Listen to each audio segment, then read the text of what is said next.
안녕하세요. 결혼한 지 2년 만에 남편하고 갈라서게 된 30대 여성입니다. 지금 제 기분은 저도 잘 모르겠습니다. 알터니가 빠진 듯 시원하기도 하고 한편으론 허탈하기도 하고 결혼할 때 이혼을 염두에 두고 하는 사람이 몇이나 되겠어요. 저도 그랬습니다. 4년이란 짧다면 짧지만 길다면 긴 시간 동안 남편을 만났고 만나는 동안 저도 나름대로 확신이 있었기에 결혼까지 결심하게 된 것인데 이혼은커녕 오히려 평생 남부럽지 않은 행복을 만들고 누리며 살아갈 줄 알았죠. 남편하고는 친구의 소개로 만났습니다. 좀 더 정확히 말하자면 원래는 남편 친구랑 제 친구랑 연애 중이었는데 이 커플이 여럿이서 어울려 만나기를 좋아하는 성격이거든요. 그래서 그 둘이 남편과 저도 한번 만나보라며 소개 자리를 만들어준 거예요. 저희가 만약에라도 사귀게 된다면 더블 데이트도 하고 그러면 같이 캠핑도 하고 여행도 다니고 재밌을 것 같았다면서요. 그리고 그 두 사람이 어느 정도는 보는 눈이 있었던 건지 정말로 남편이랑 저랑 잘 맞았어요. 첫 만남에서부터 어색하고 그런 것보다는 오히려 얘기거리가 끊이지 않아서 신기할 정도였다니까요. 그래서 이후로 저희는 누가 먼저랄 것 없이 연락을 주고받고 만남을 이어가다가 본격적으로 사귀기 시작했죠. 그런데 친구들도 몰랐던 사실이 있었던 게 그건 바로 남편의 집안 형편이라던가 가족관계라던가 그런 거야 사실 어지간한 친구 사이가 아니면 파악하기 쉬운 건 아니잖아요. 그렇다고 그런 걸 대놓고 묻는 것도 흔치 않은 일이고 그래서 친구들이 알면서도 저에게 말을 안 했다거나 속였다곤 생각하지 않아요. 저도 처음엔 결혼 생각을 하고 만났던 게 아니다 보니 그런 것까진 궁금하지도 않았고요. 그런데 사귄 지 3년이 넘어갔을 때부턴 남편이나 저나 적은 나이도 아니고 하다 보니 양가에서 사귀는 사람이 있으면 한번 데리고 와보라던가 결혼 생각은 있는 거냐던가 말이 나오기 시작했죠. 그러면서 이제 남편하고 이런저런 이야기를 하다가 시댁에 관해서도 여러 가지를 알게 됐네요. 일단 듣기에 시부모님은 그냥 평범하신 분들 같았어요.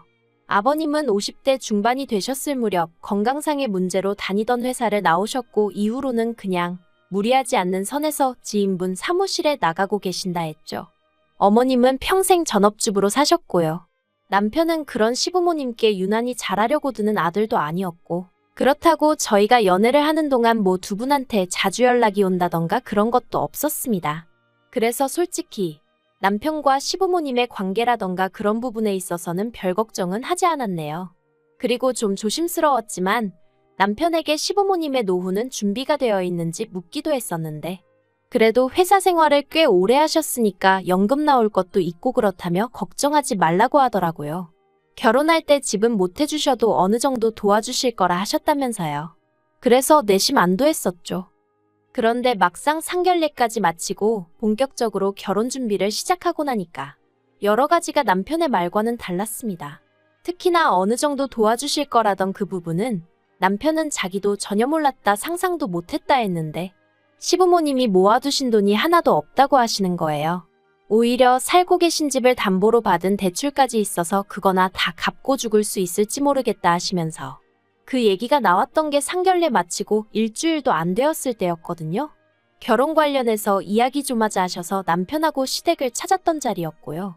아무튼 남편이 진짜 엄청나게 화를 냈습니다. 이런 중요한 이야기를 왜 그동안 자식들하고 아니 하다못해 장남인 저하고 상의 한번 한 적이 없으시냐 하면서 상견례 때는 그럼 거짓말하신 거냐고? 차라리 못 보태주실 것 같으면 못 보태주신다고 솔직히 말씀이나 하시지. 그 자리에선 1억을 해주네 어쩌네 하시지 않았냐? 정말 어쩌려고 그러신 거냐? 어찌나 남편이 전에 없는 모습으로 화를 내던지 오히려 제가 남편을 말려야 하나 싶을 정도였어요. 그런데 어머님 아버님은 막말로 우리가 대출을 받던 도박을 하던 장남이나마나 너한테 손 벌릴 것도 아닌데 왜 너한테 얘기를 했어야 하냐며 얘기했으면 뭐가 달라졌겠냐? 네가 돈을 해줬을 거냐 하시며 더 큰 소리를 내셨습니다. 그러니까 남편도 지금 하신 말씀 책임지시라며 자기는 절대 그 빚에 대해선 한 푼도 못 해드린다 어쩐다 그러더라고요. 솔직히 남편이 시부모님을 상대로 불같이 화를 내는 걸 보고 나니까 저는 시부모님과 남편을 별개로 생각할 수밖에 없었고 그래서 남편에게 화는커녕 싫은 소리조차 할 수 없었습니다. 제 속도 속이지만 남편 속이 말이 아니겠구나 싶은 게 오히려 어떻게 위로를 해줘야 좋을까 싶더라고요. 한편으론 친정에도 상황을 알릴 수밖에 없었습니다. 남편이 어떻게든 잘 둘러대면 안 되겠냐, 장인 장모님이 이 일로 나를 반대하시면 어쩌냐 하며 걱정을 했지만 그렇다고 친정 부모님을 속일 순 없었으니까요. 그리고 예상했던 것처럼 친정에서는 처음엔 난리가 났어요. 속일 게 따로 있지 어떻게 일륜지 대사를 앞두고 아무렇지도 않은 얼굴로 거짓말을 할 수가 있느냐며 시부모님도 시부모님이지만 남편에게 너무 실망이라 하시며 결혼은 없던 걸로 해라, 못 시킨다 하시더라고요. 그런데 지금 생각해보면 제가 정말 제정신이 아니었다는 거 아는데 그땐 그런 친정 부모님이 너무 야속하게만 느껴지는 거예요. 남편도 아무것도 몰랐다는데 누구보다 당사자인 남편이 제일 속상할 텐데 그걸 왜 저희 친정 부모님은 믿어주시질 않으실까? 속상하고 원망스럽더러니까요. 하지만 결과적으로 친정 부모님께선 저희 두 사람의 결혼을 허락해 주셨습니다. 헤어지려고도 해봤지만 잘 되지 않았고 눈물은 어찌나 하염없이 나던지. 제가 연애를 많이 해본 것은 아니었지만 제가 그토록 힘들어하는 걸 친정 부모님이 처음 보셨거든요. 그러니 이러다 딸 잡겠다 싶어서 어쩔 수 없이 허락해 주시는 거라고 하셨어요. 그리고 저나 남편이나 정말 감사하다고 실망시키는 일 없이 잘 살겠다 했죠. 다만 저도 친정 부모님 가슴에 대못 박으며 시집 가는 것 같아 경제적 지원은 받지 않겠다고 했습니다. 저나 남자친구나 모아둔 돈이 아예 없는 것도 아니었으니 서로 돈을 합치고 거기에 대출받으면 전세 정도는 구할 수 있겠다 싶었거든요. 남편과 결혼 전 저는 3살 터울의 여동생과 함께 자취생활을 하고 있었어요. 원래 본가도 경기도라 저나 여동생이 출퇴근하는데 큰 무리는 없었는데 저와 달리 여동생은 독립에 대한 의지가 확고했거든요. 물론 친정 부모님은 허락해 주시지 않았지만요. 그러니까 여동생이 자기가 번 돈으로 나가겠다 하면 누가 무슨 수로 말리겠냐면서 정말 한 5년 동안 자린고비저리 가라 싶을 만큼 짠순이 마냥 살더라고요. 그러더니 하루는 친정 부모님께 이제 정말 말리지 마시라며 내 능력으로 나가 살겠다고 거의 선언하듯 통보를 해왔죠. 그리고 친정 부모님은 그런 여동생이 내심 기특하면서도 한편으론 걱정이 이만저만이 아니셨답니다. 그래서 나름대로 해결책으로 제시하신 게 언니인 저와 같이 나가 살아라였죠. 당연히 여동생은 그럼 그게 무슨 독립이냐 하며 싫다해 댔지만 친정 부모님의 고집을 꺾지는 못하더라고요. 그래서 제가 여동생이랑 같이 살기 시작했어요. 다만 1억 4천에 달하는 전세자금 중 1억에 가까운 돈을 여동생이 부담했기에 제가 나머지를 보태고 생활비를 댔어요. 참고로 여동생은 저와 달리 결혼이며 임신이며 말만 들어도 진저리를 칩니다. 자기는 혼자 잘 먹고 잘 살다 갈 거라면서 말이죠. 그런데 문제는 이제 제가 결혼을 해야 하니까 보증금에 묶여있던 제 돈이 아쉬워지더라고요. 돌려달라고 하자니 동생이 집을 줄여 이사를 가야 할 상황이었는데 언니 된 입장에선 동생이 지금보다도 열악한 환경에서 살게 하기도 그렇고 그래서 결국 제 돈은 친정 부모님이 먼저 저에게 주시고 나중에 동생이 이사를 하거나 그러면 그때 동생한테 받으시겠다대요. 감사했죠. 마음도 놓였고요. 그런데 왜인지 보나마나 남편이었겠지만 이 세세한 내막을 시댁 식구들도 다 알고 있더라고요. 한편 몇 달 전부터인가 어머님과 통화를 할 때면 어머님께선 하소연하듯 시동생들의 소식을 전하셨습니다. 시동생 둘 다 허파에 바람이 들었는지 서울 타령을 그렇게 해야 된다면서 말이죠. 그리고 그럴 때마다 저는 솔직히 찜찜한 마음을 감출 수가 없었어요. 이건 뭐 나더러 시동생들을 한번 불러주라는 말씀이신가 싶기도 했고 그런데 제가 시동생들하고 그렇게 가까운 편은 아니었거든요. 어떻게 말해야 하나 싶은데 솔직히 보고 있으면 한심합니다. 일단 남자 시동생은 사업을 한답시고 매일같이 이 사람 저 사람 만나서 술 마시고 다니는 게 일이었어요. 게다가 제가 말은 안 했지만 남편이 저 몰래 얼마씩 용돈까지 쥐어주는 상황이었으니 그리고 신우도 나이가 29으로 결코 어린 나이가 아닌데 어쩜 그렇게 철이 없는지 몰라요. 어떻게 해서든 제대로 된 직장 들어가서 자기 밥벌이 할 궁리는 안 하고 돈이 없네? 아르바이트 해야겠다. 돈 들어왔네? 써야겠다. 정말 이렇게 생각하고 사는 눈치였거든요. 그리고 여기도 저희 남편한테 걸핏하면 돈 뜯어가는 거 저 다 알고 있었어요. 하지만 나름대로 오빠 노릇한다고 그러는가 보다 싶어서 그냥 내버려둔 거죠. 아무튼 그런 시동생들이 급기야 하루는 저희 남편한테 그러더랍니다. 서울에서 제 여동생이 혼자 산다지 않았냐? 언니랑 살던 집이라며 그럼 방도 하나 더 있을 거 아니냐? 거기에 자기들이 가서 살게 해달라고요.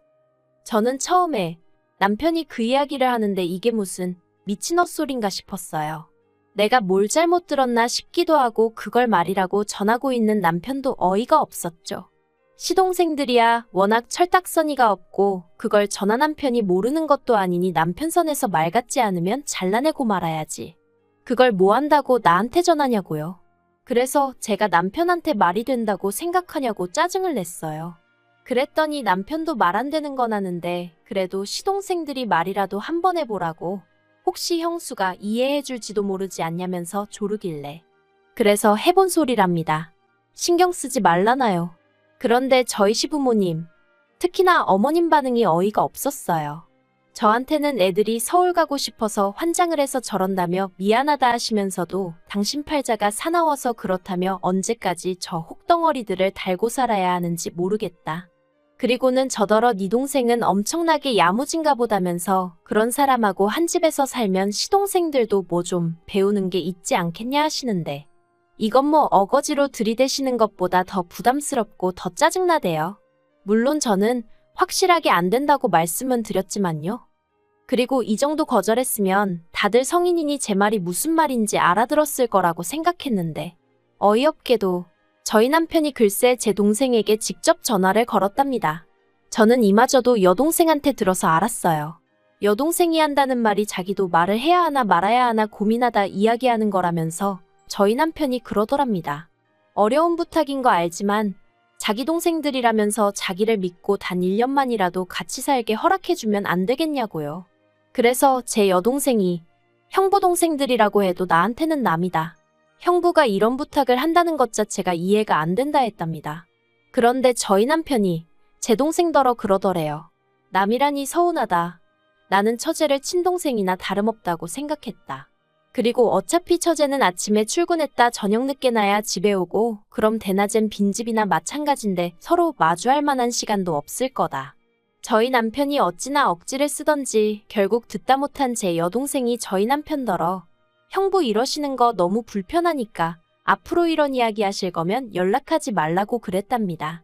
그랬더니 저희 남편이 제 여동생더러 이제 보니 은근히 말하는 거 싸가지가 있네 없네 하면서 진짜 실망이라고 자기는 반대 경우였으면 자기 동생들을 때려서라도 처제 데리고 살라고 했을 거라며 서운하네 어쩌네.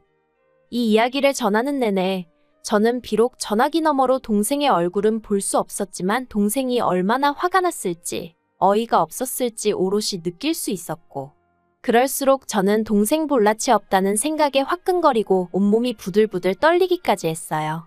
부모님한테도 말씀드렸냐니까 그랬다간 형부 맞아 죽을까봐 안 했다는데 이걸 고맙다고 해야 하나 싶고 그래서 일단은 정말 미안하다고 몇 번이나 사과했습니다. 동생은 동생대로 언니도 참 어렵게 산다 하는데 진짜 쪽팔렸다니까요. 전화를 끊고도 한동안 분을 참을 수 없었고 저는 결국 퇴근한 남편이 집안에 들어서기가 무섭게 따지고 들었어요.